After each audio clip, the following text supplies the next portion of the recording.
Government elementary school میں سالانہ result کے موقع پر پروقار اور شاندار تقریب کا انعقاد کیا گیا، جس میں علاقے کی معزز شخصیات، اساتذہ کرام، طلباء اور والدین کی بڑی تعداد نے شرکت کی۔ تقریب کو نہایت منظم انداز میں ترتیب دیا گیا تھا، جس میں اسکول انتظامیہ کی محنت اور لگن واضح طور پر نظر آئی۔ اس موقع پر نمایاں کارکردگی دکھانے والے طلباء کو انعامات اور اعزازات سے نوازا گیا، جبکہ بچوں کے چہروں پر خوشی اور کامیابی دیکھنے سے تعلق رکھتی تھی۔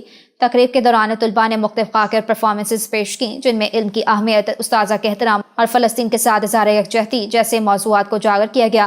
حاضرین نے بچوں کی ان کاوشوں کو خوب سراہا۔ تقریب میں شرکت کرنے والی معزز شخصیات میں assistant education officer Muhammad Bilal Wains, صدر private schools association Phalrawan doctor Tahir Rashid, Muhammad Ali Warraich, principal government high school Phalrawan, Muhammad Imran, principal Qiadat school Rattu Kala, Chaudhry Asif Gondal, Arshad Pali اور صفدر انصاری، میڈیا پرسن محمد آصف شامل تھے۔ اس موقع پر آنے والے معزز مہمانوں کو اعزازی شیلڈز بھی پیش کی گئیں، جنہیں انہوں نے اپنے لیے اعزاز قرار دیتے ہوئے اسکول انتظامیہ کا شکریہ ادا کیا۔ پرنسپل سید ثقلین شہزاد نے اپنے خطاب میں کہا کہ ان کا مقصد بچوں کو معیاری اور مفت تعلیم فراہم کرنا ہے۔